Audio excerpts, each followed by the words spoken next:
Craig, thank you so much for helping my project. Could you say a little bit about yourself?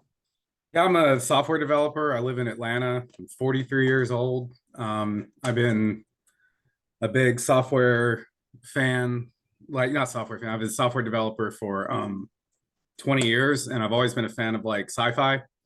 And I grew up on Star Trek, and I've always been interested in space. And I grew up in the 80s, so we had the space shuttle, and I was like, okay, this is cool. Coming off of Apollo, we were like, we're going to do all this cool stuff. And then it was just like static until 2011. It was just like boring as all hell. What are we doing? We're not doing anything. And we're just going around in circles 200 miles above the ground. This doesn't even make sense to me. So I started researching space on the internet because I had a government job at the time. So, that allowed me to Google a little bit, to, avoid work. And what I came across was, I saw all the typical, like, I grew up around, my sister lived in Huntsville when I was a young teenager. So I was exposed to the space program and everything at a very young age. And it just didn't feel like we were getting anywhere. And I was wondering what was going on. And I felt like what was actually true was I was having worked in the government, I worked for Lockheed Martin, so I understand what they were doing. And what I realized was that the entire space industry was just waiting for the government to tell them what to do, and then they turned around and charged them and then took a profit on top. And I was like, we're never going to get anywhere. And then they're throwing everything away. And I was like, well, it must be hard to do reusable because no one's ever doing it. And then here comes Elon Musk in the early 2000s or late 2000s. I was noticing this. And so it was cool. It just started slowly building. Um, so I've been on the reverse side of knowing about the moon. I've been like cheering for it on the sidelines for like the past 15 years, waiting for this, watching it happen, watching all my science fiction dreams come true.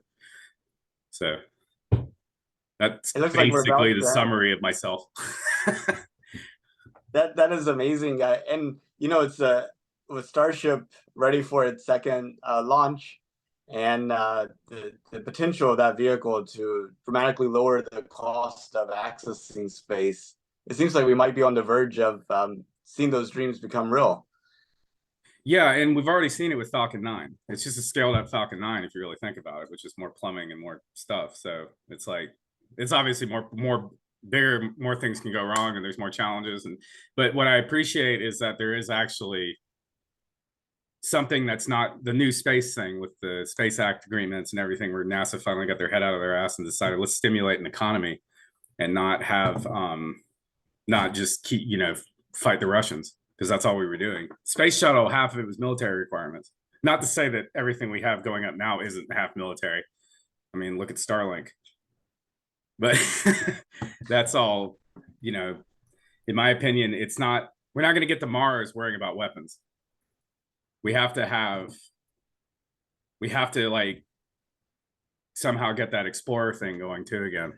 And with getting it cheap, it takes someone like Elon Musk, I'm not putting him up on a pedestal. What I'm saying is it takes a single mind to say, all y'all are nuts. I'm going to do it this way. And I know it's going to work. It took that in order to fix it. And we got it with Musk. It's just, what's going to happen from here? That's the real question. And if he can build the industry like he's trying to with the Starship and all the things, I can see it working. But, it's still tenuous at this moment. It's also the Chinese, right? The Chinese are pushing us to the moon. It's the main reason, is like we can't let them go back and take all the helium free. So, I mean, there's that mindset from a primate standpoint, which is probably why we hadn't been there since the Soviet Union collapsed, because we had no reason to. We couldn't convince everyone else who you talk to who doesn't know anything about this stuff into it, because I heard you say the one thing about the person who wants to make utopia on Earth before we can leave. And what I think people don't realize is that you can't boil the ocean. You have to make incremental progress that, yes, may not benefit the entire planet, but will and has. The 60s, the space race in the 60s and 70s is paying dividends now. And it's gonna keep happening like that moving forward, I think. If, it doesn't get weirder, which, we always have a tendency to go back and forth. So um, I feel like I have optimism that we'll get there because things are being built. That was the main thing, that I never saw things being built. And it wasn't until Elon came along and started building things and testing and things and blowing things up, and people weren't demonizing him for it. NASA was like, oh, that's cool. Yeah, let's try this now. And it was like, okay, this is better. But it took them 50 years to get there. So I just hope that we don't go back in some way, but I don't know that we will. I don't know. It's interesting, this space stuff, like the the moon it's interesting because the whole moon idea that we go back to the South Pole, that's the thing that was only ever going to work anyway. And it's like we never went there to begin with. I guess it's when they found water, right? That's when they were all like, yeah, okay, we can do it. They didn't really know. So I guess that's the main thing. I guess I'm answering my own questions. So yes, I am very passionate about this field, and it is something I have been following for a long time. So did I fit my comments into your questions? No, it's brilliant. It's brilliant. But where do you think your passion came from? Like, what was the source of it?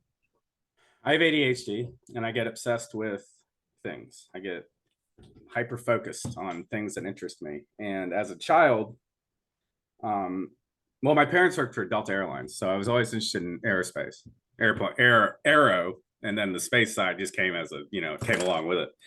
And then I always was interested in military technology because, unfortunately, military technology is the most advanced and interesting form of technological expression that we have.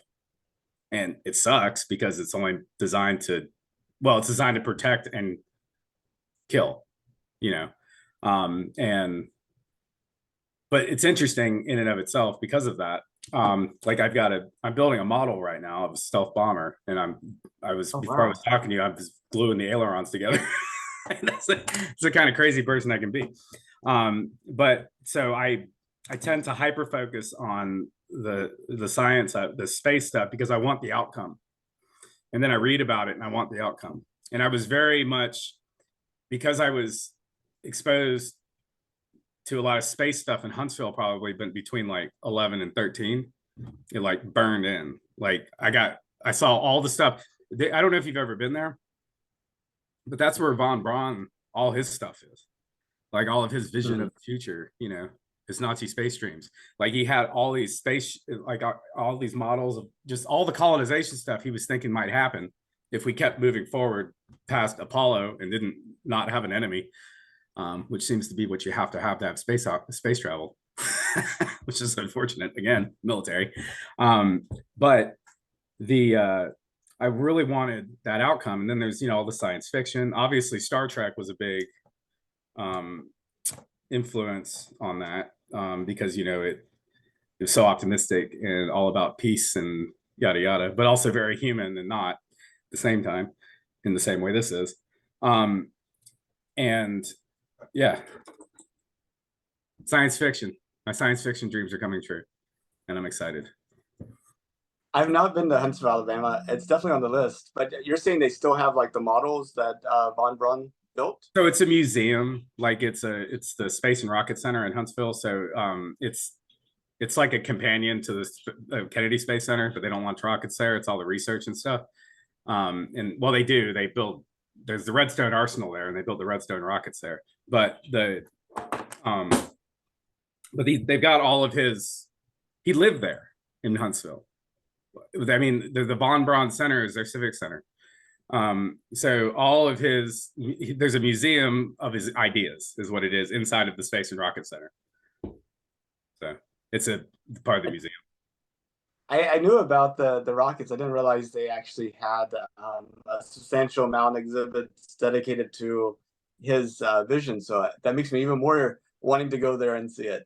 Yeah, I don't know if they've changed it, but there was this part where they had all the space stations and everything. It was paintings and stuff, but it wasn't like, and it had like placards with, what he was thinking. And have you ever heard of the Stennis Space Center? I have not. Okay, that's where they test rockets. It's in southern Mississippi.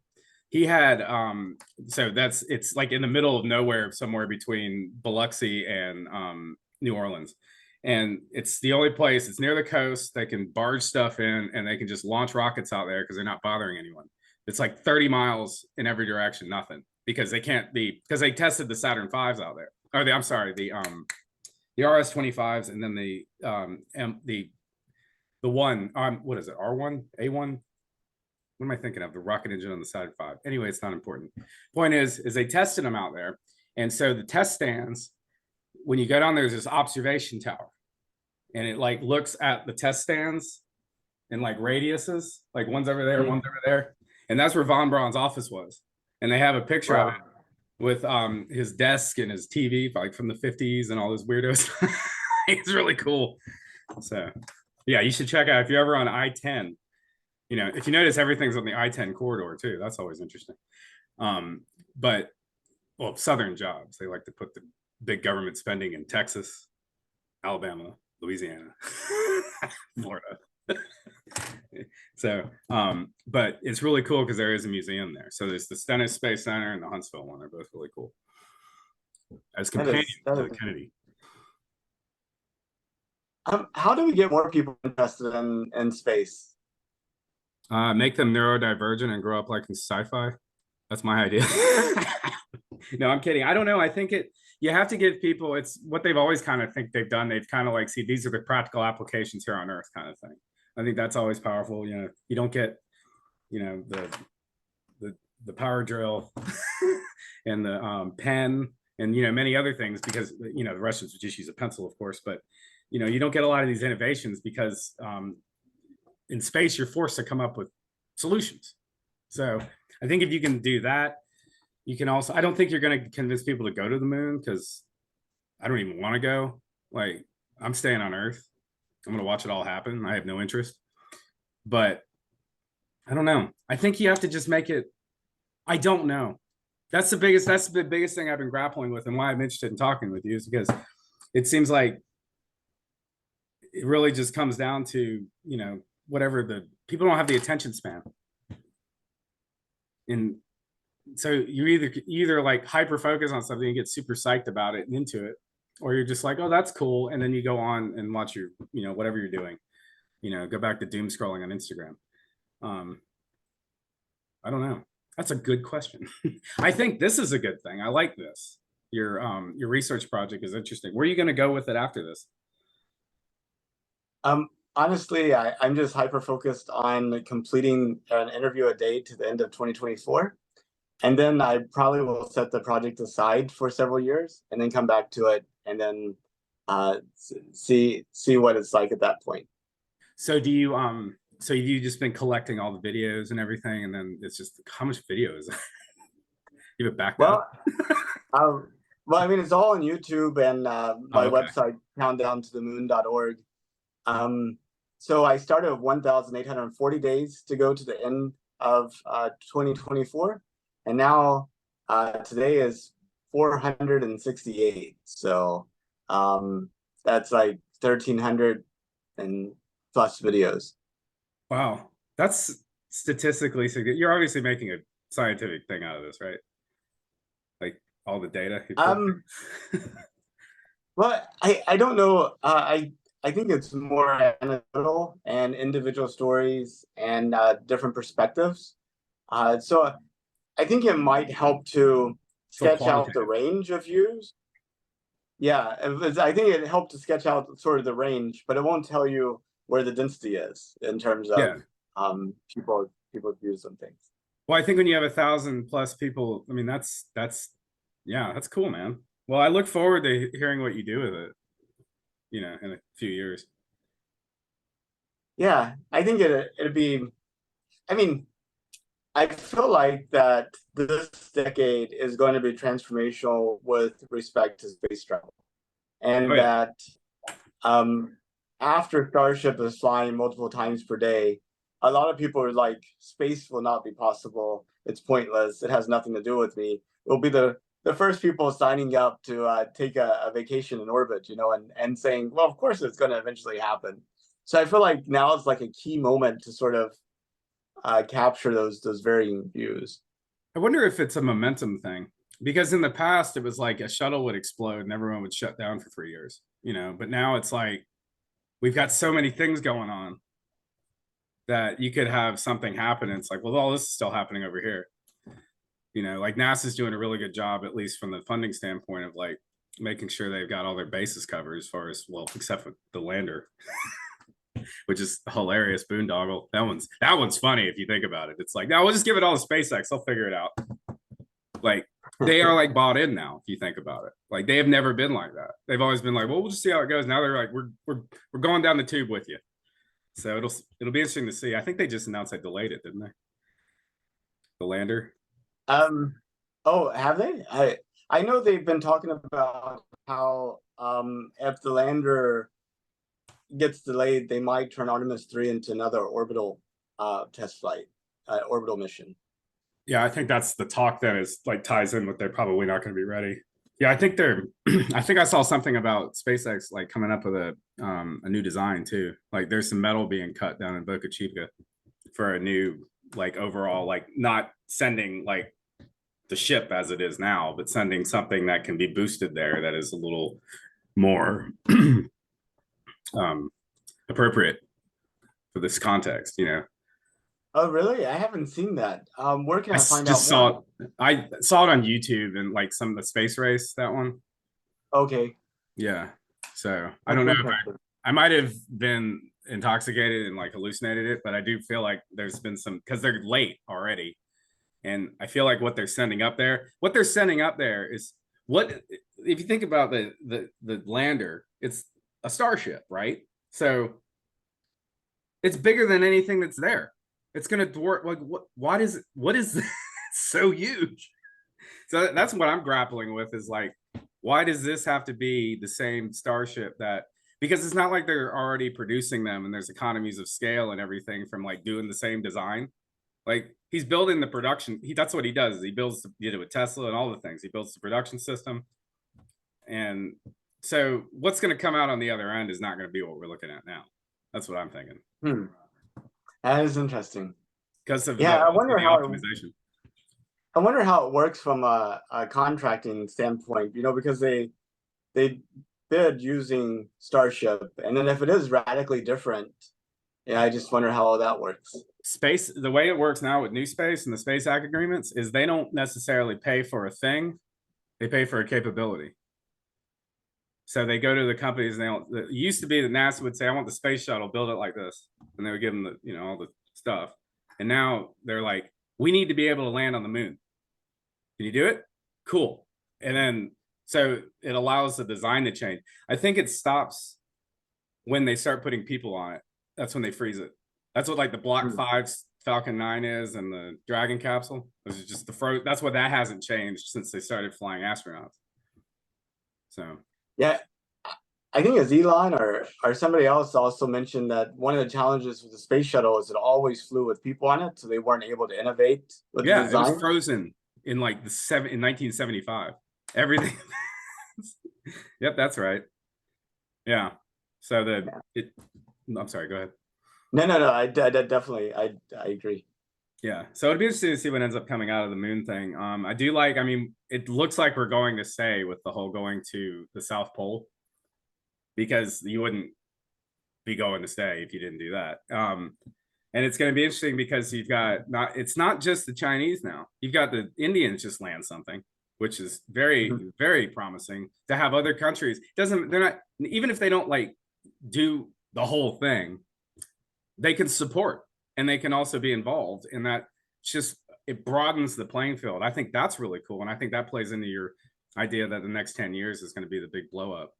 I don't, you know, the Russians, it'll be interesting to see what they do, but they've always been kind of a bit player really anyway. They've just kind of been going on momentum, and, you know, kind of, they've been smart to keep playing with us. But who knows how long that's going to keep going. The Chinese and us will never play though, because I think we're way more threatened geopolitically by the Chinese than we ever were the Russians, because they're just so capable of they're capable of becoming the United States to some degree. You know what I mean? From an economic standpoint and all that. Russia was always just kind of a defensive thing. So And with yeah, Russia, we almost had completely independent, isolated economies, and that's right. China is so ingrained in the global economy. I I think this iPhone I'm talking to you on was built in China. The what? The iPhone that I'm talking to you on, I think it was Oh built in yeah, China. yeah, yeah. And it's, well, I mean, it's the problem, and it's at both times the problem and the solution is the economic interdependency. It gives us, we can't be we can't stand up for, we've been doing it better in the last few years, but we can't stand up for ourselves in the same way because we're always worried about losing money, right? And the Chinese are just pushing forward, and they've got like, they have time on their hands, in their heads. Did you ever read, do you read sci-fi? I do. Did you read those Chinese sci-fi books that the Communist Party released to the United States for our reading? the Is the it like the three body problem? that Is that the Yep. one? Yeah, Yeah. I've read that series, or at least I've listened to the audiobooks, for sure. So what I got out of that, so I read a lot of history about China before I even got into those books, and that book is so representative of the Chinese psychology when it comes to like, because the whole, what were they called, the Solarians? Hmm. They were not, if you think about it, that's the Western world with our chaos and we're coming for you, China, and that was kind of it sort of is like a how do you recover from the century of humiliation kind of thing. And I was like, this is very fascinating, because if you look at it from that point of view, everything they're doing makes sense. The fact that they don't care that they're copying a lot of technology because they're catching up. And that's what the Earth people were doing in that book. They were catching up to the Solarians, which were coming with their exponentially advanced technology. And how are they going to transcend that? It was like this, because notice no one ever wanted to leave Earth. We were all here, and they were coming to us in the Middle Kingdom. It's just like, wow, this is very interesting. So when you look at the mindset difference between the civilizations, or not the Russians and the Americans or Russians and the Western world were very similar. But I mean, for lack of a better, European white civilizations, right? Ultimately, they had ideological differences. They believe politics should be organized a certain way. Now the Chinese think it should be organized a certain way, but they're all in on capitalism. They like to use stuff. They know if they see a solution, they're going to use it. They're not going to let ideology and Russian stuff stand in the way of them being, pragmatic. So now it's much more interesting, and there's going to be much more resources pumped at it. And it'll be very interesting to see what every little step. There's that show on Apple, about the space program, the alternative history if the Russians beat us, for all mankind. Oh, yeah, exactly. Something like that's going to happen with us and the Chinese, I think. But in this 10 years, exactly like what you're talking about, there's going to be a technological arms race to get to the moon, and it's all going to be like this kind of quasi-military thing, and there's going to be shots fired, and it's going to be interesting. And but we're going to move into, I think it will bridge us into the new world of being a spacefaring civilization attempting to get the type 1, which would be like take over the solar system. I don't think we're going out of the solar system for a long time. We need to figure out some physics there. But I really do feel like we're on the cusp of like colonizing the solar system. And I think that's awesome. Yeah, I think once we do that, it's just like, yeah, it is such a, I think probably the leap from now, maybe the leap from 100 years ago to like Mars is about the same leap as from once we get to Mars and the solar system to like the next star, in terms of conceptual like willingness. Like, I think there's a thought that maybe you could create a generation ship that was nuclear powered and could make it It's going to be so annoying Because anyone who gets on that nuclear powered generation ship is going to get passed when their grandchildren are alive by some faster Yes. ship. They're just going to have marooned their children on this generation ship. And by the time they get there, it's already going to be set up. I know it is going to be annoying. It's going to be annoying that is like the last to leave is the first to arrive, and you sort of have like this reverse stacking of people. It's like, well, let's see what the history was like. And who are these weirdos that don't have any social skills and have been marooned on a ship for these are children's children. They've evolved into something else. They've evolved into Homo shippus. Homo shippus. But actually, Asimov talks about that a little bit in the. Did you read any of the Galactic, the Foundation and the robot series? Any of the Asimov stuff? I have, yeah. So the spacers, I think, are that. Okay. The spacers in Foundation are the ones that went out before everyone else left, because in Foundation the galaxy has been colonized by everyone left Earth and forgot where it was, and so they have an interesting.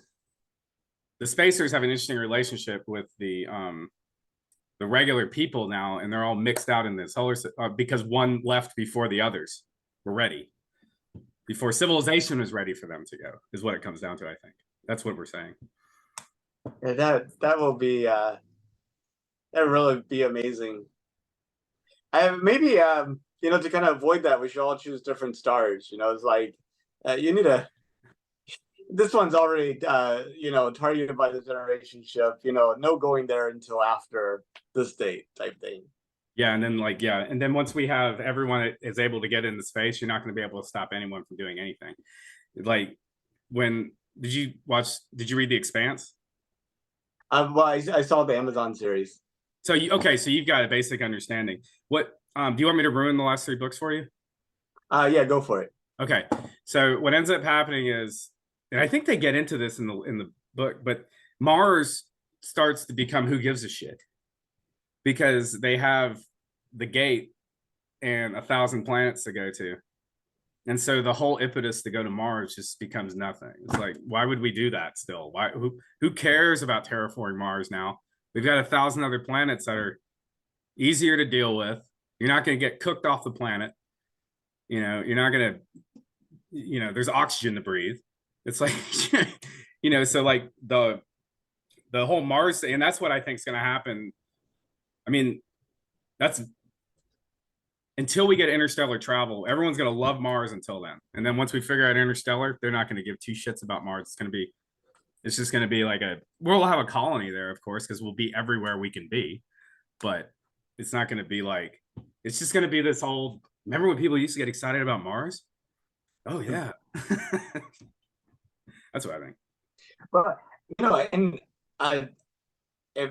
in season 4, they have that.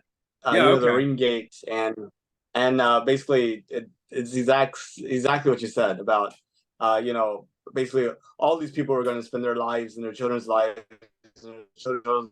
make Mars into a habitable place. Or like, what the heck? What have we been doing? Why do it anymore? Get on the freighter and go to Alton. Exactly. Yeah. Exactly. Yeah. So Craig, would you take a trip to space?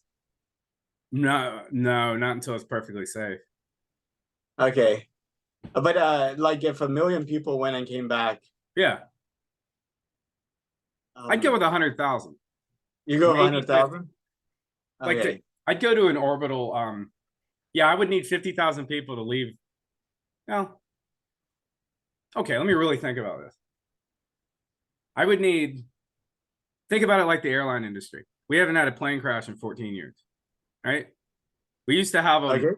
We had them in decreasing frequencies from the 80s, right? Because my parents worked for the airlines. My parents knew people that died in plane crashes in the 80s. Like, that was for real. And it slowly started tailing off. And then we figured out all the regulations we needed to keep people from dying. And then it's been status quo for 14 years.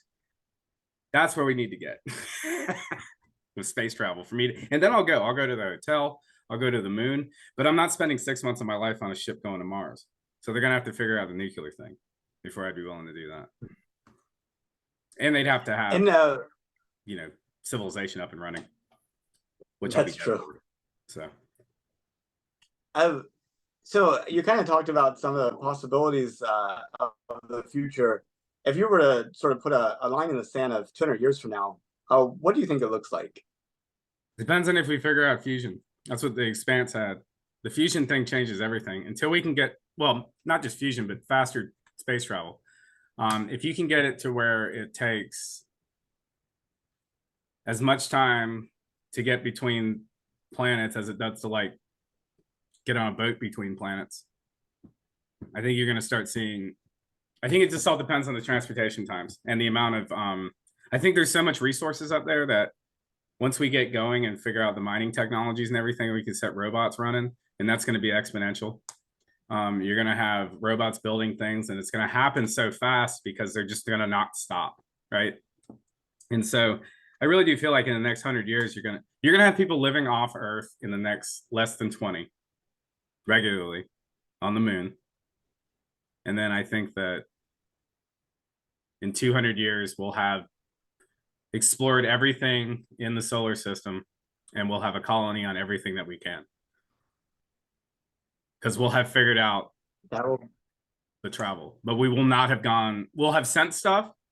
I think we'll have sent like small things to other stars, and we'll have seen other stars because, you accelerate stuff fast enough, it'll get there, in less than 200 years. So we'll have seen other stars, I think.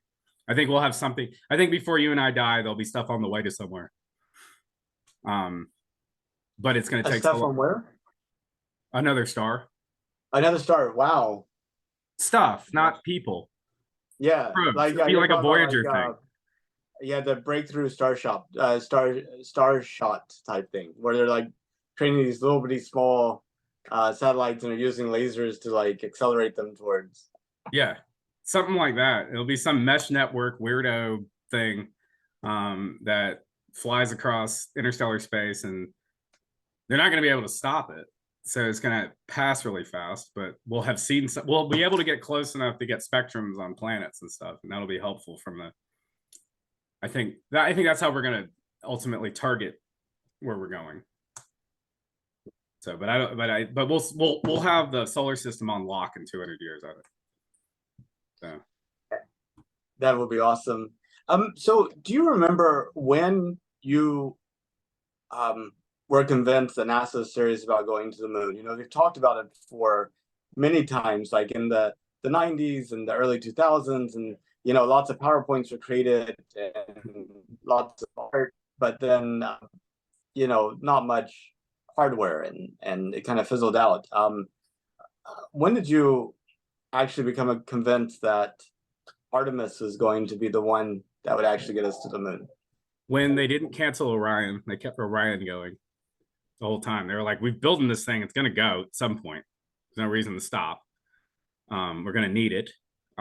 So lock that in. And then the Constellation program was a bullshit boondoggle, and they needed to figure out the funding. When McCain and all that nonsense with fixed price and everything, I think eventually we needed to get there. And then in 2012 or 2010, I knew someone, my former brother-in-law's father had a lot to do with building the solid rocket boosters. And this was obviously before he died. I had sent him an email, saying how interested I was in space and stuff, because this is when I was really getting back into it. And I heard that Constellation had been canceled, and what did he think? And he sent me not released renderings of the SLS. And then when he sent me that, because he built, the boosters obviously is his whole thing, right? And so when he showed me that, and then NASA announced it, I was like, oh, this is happening. And in such a way, they designed the program in such a way that it was like cancel resistant, in the sense that it was like, well, we're using the factory in Michoud, we've got all the boys in Alabama on board, so they had all the politics lined up, right? And it wasn't Constellation was half baked. It just wasn't enough. And it's when they announced the SLS and it was like, and then the Ares program. I mean, it just seemed like it would make sense. I was waiting for them to stop being political and letting the shift of the every president change really get in there. And they stopped. The Space Acts leveled that out. And then they stopped being so political about it. And that's when I really got optimistic. That's awesome. I share your optimism. I'm looking forward to what the rest of this decade will be for space. But Craig, I really, it was so good to get to talk to you. I think this might be a good spot to pause the conversation and pick it up some other time. Yes, sir. Well, I hope you have good luck with your project and good luck with everything you're doing, and have a good one. Talk to you later. Thank you so much. All right. Bye-bye.